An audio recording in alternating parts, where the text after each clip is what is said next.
All right, guys, we're back. I got another team builder for you guys. We're actually playing against Josh this week. You can see both of our teams up on the screen there, as well as what I'm bringing. So I'm going to jump into, kind of what I'm bringing, why I'm bringing it, what I hope they're going to end up doing for me, all that good stuff. But Josh has an interesting team to prep for. He's got a couple of potential sets that I really don't want to see, and then a couple of Pokemon that, if he just chooses not to bring them, would be great for me. But I imagine I will see most of them, if not all of them, just because they, have the potential to really do some work. I imagine one of the things I'm not too terribly looking forward to is that Garchomp, especially if he's Scarfed. Scarfed Garchomp is specifically what I don't want to have to deal with, and that's a pretty likely set. The Durant just hits so hard, even sometimes against things that resist it, with that Hustle and the Life Orb, which is, I imagine, the set he would bring if he brought it. If he doesn't have any accuracy issues and just starts hitting all of those attacks, that could be something I don't want to deal with as well. I've got a couple of strategies for the Durant, but that's something to consider there. He likes his head-smashing Relicanth, so that's something to look out for too. Could be Scarf, could be Banded, something like that. Could also just set up rocks, although I feel like that may not be the route that he chooses to go. Drapion is an interesting choice. I think Drapion does really well against this team that I'm bringing, but he has a couple of choices to make as far as what set he wants to bring.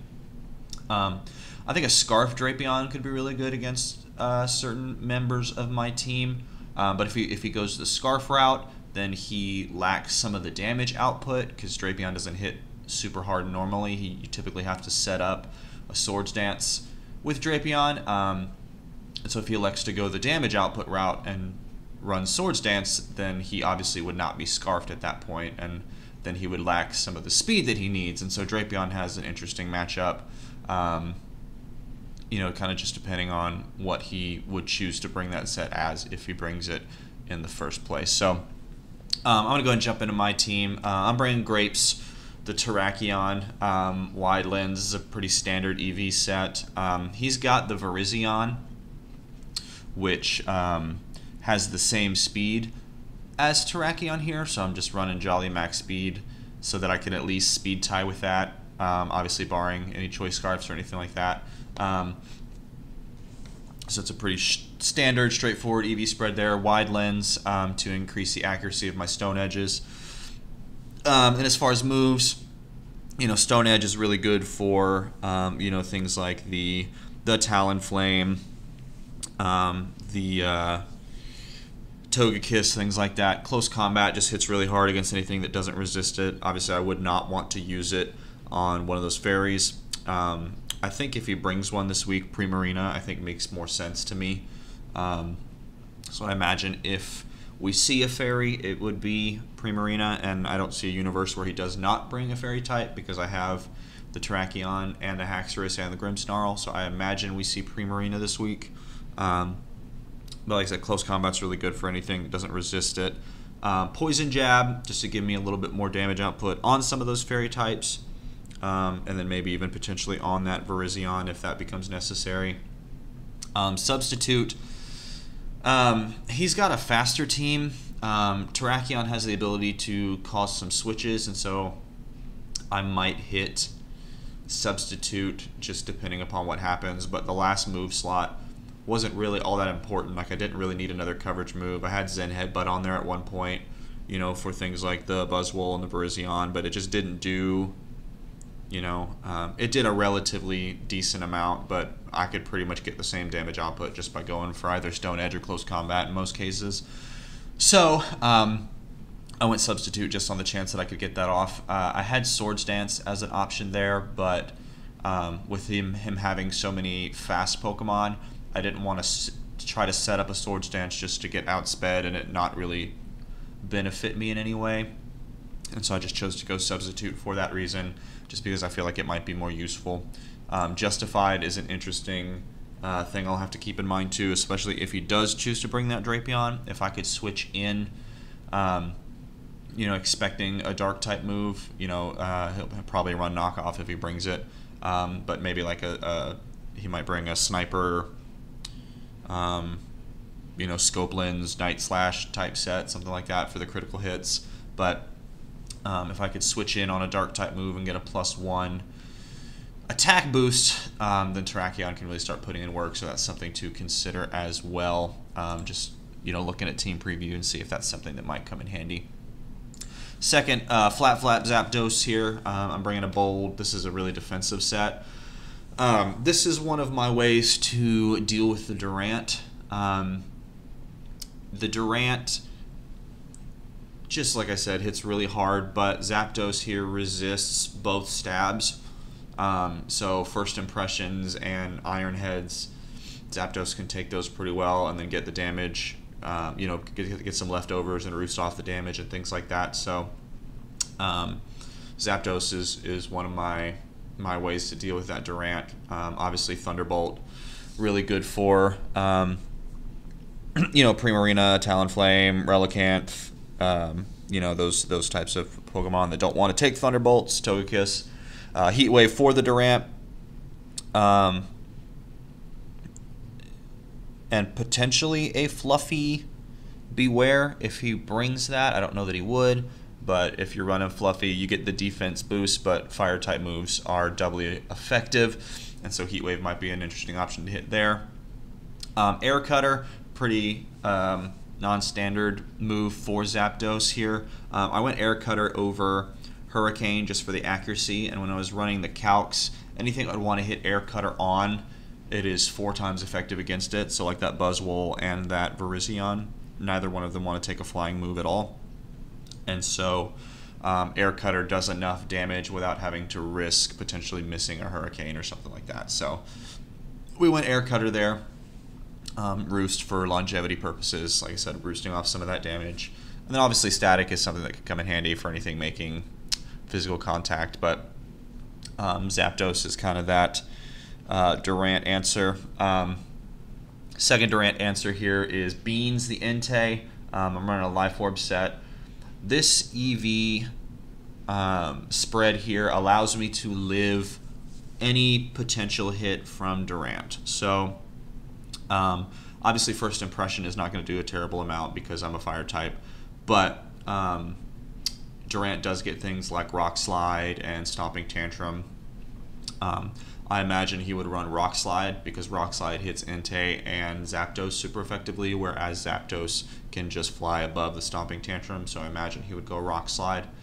So I don't want to, and I have Inner Focus, so I wouldn't flinch or anything like that, but this EV spread allows me to live either Stomping Tantrum or Rock Slide, provided that he doesn't get a critical hit or something like that. So, because again, same type scenario, I resist the bug moves and I resist the steel type moves here, so this is my secondary answer to that Durant, because I don't want to, have that thing just hit me all day, because that's not something I would enjoy. So, Life Orb gives me a little bit extra damage output, which is helpful against some of the things that, I might want to come in and click a Sacred Fire or a Extreme Speed or something like that on. Flame Charge could get me to +1, because this set, Flame Charge, will one-shot that Durant, unless he's running Akaberry or something like that. But if he's running Akaberry, then his damage output is significantly decreased, so I don't know that he would do that. But this kills Durant in every scenario other than the Akaberry. And then I could get to that +1 speed and then hopefully outspeed a lot of things, even some of those faster threats. Again, assuming they are not Choice Scarf as well. And so, Extreme Speed just for the priority. Stone Edge is there specifically for Talonflame. Maybe I hit it on a Togekiss, just depending on what I'm expecting him to do, things like that. Sacred Fire, just a good fire stab. 50% chance of burn. If I could burn like a Garchomp or Drapion or something like that, that could be something that comes in really handy as well. And then obviously Flame Charge for the potential speed boost, because I didn't really need the other coverage move there either. So Next, we got a Choice Scarf Idaho. This set right here outspeeds anything on his team that is not also Choice Scarfed. And so a lot of the potential Pokemon that he could bring Scarfed, like the Garchomp and stuff like that, are faster than Silvally anyway. And so I would not be able to outspeed those even if I went max speed. So this outspeeds anything that is not running a Choice Scarf.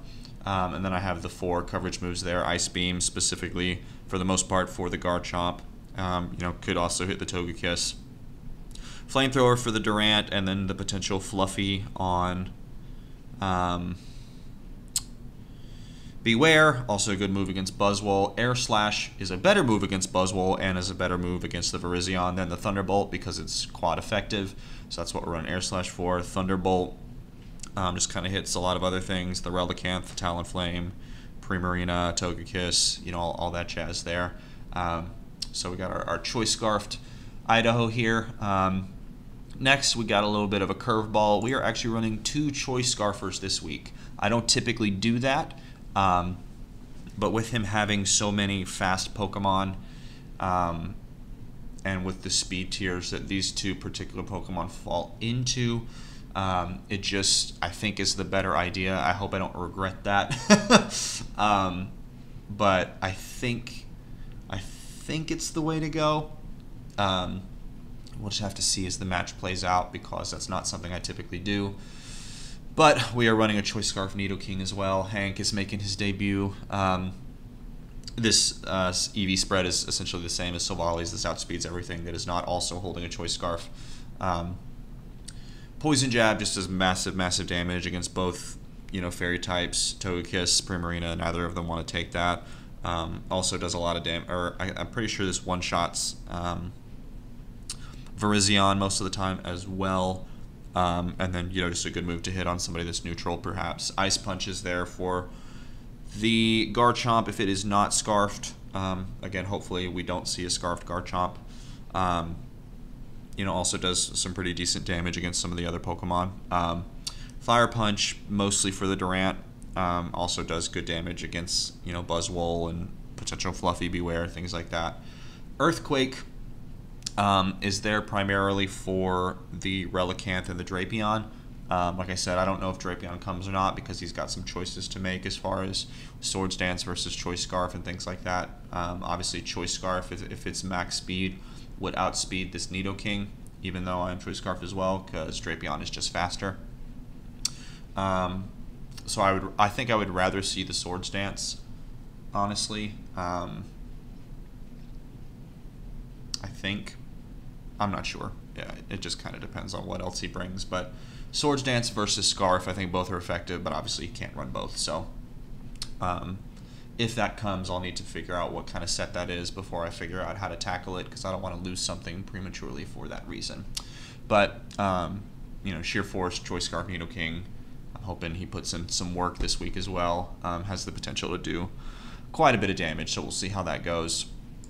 Lastly, we got Shoelace, the Decidueye, also making its debut. I'm running Assault Vest and Long Reach here. Long Reach is just so I don't use a move and get, bopped by like a potential Flame Body on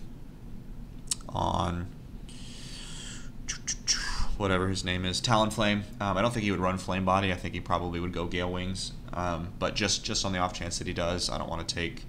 I don't want to run the risk of accidentally getting burned if I Sucker Punch it or something like that.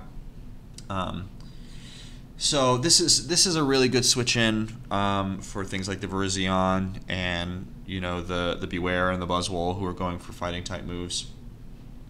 Obviously those won't do anything to me. I've got the Assault Vest in case I need to switch into the Primarina. If he's going for things like Moonblast, this just helps me take those a little bit better. And so I have the Assault Vest there. Poltergeist obviously just does really good damage against anything that's not immune to it or resist it. Leaf Blade is there for the Relicanth. It's there for, it's neutral against the Garchomp, but it's really there for the Primarina. This should one-shot every version of Primarina that's not like max HP, max defense, bold, or something like that, I believe is what I calced. Sucker Punch there just to get a little bit of priority in case that becomes necessary. Like I said, he's got a lot of really fast Pokemon. So if I need to come in and revenge kill or something like that, Sucker Punch just gives me that option. And then Brave Bird is there for the massive damage on those, you know, for the quad effective flying type moves on the Virizion and the Buzzwole. So, you know, Shoelace switches in on those pretty effectively and then can just one-shot them depending on their set. With I think this one-shots the Virizion all the time, but Buzzwole is a little bit more physically defensive, so this does, I think, in the 80-90% range, depending on what kind of spread he's running. So, yeah, so that's the team I'm bringing. That's what I'm bringing, why I'm bringing it.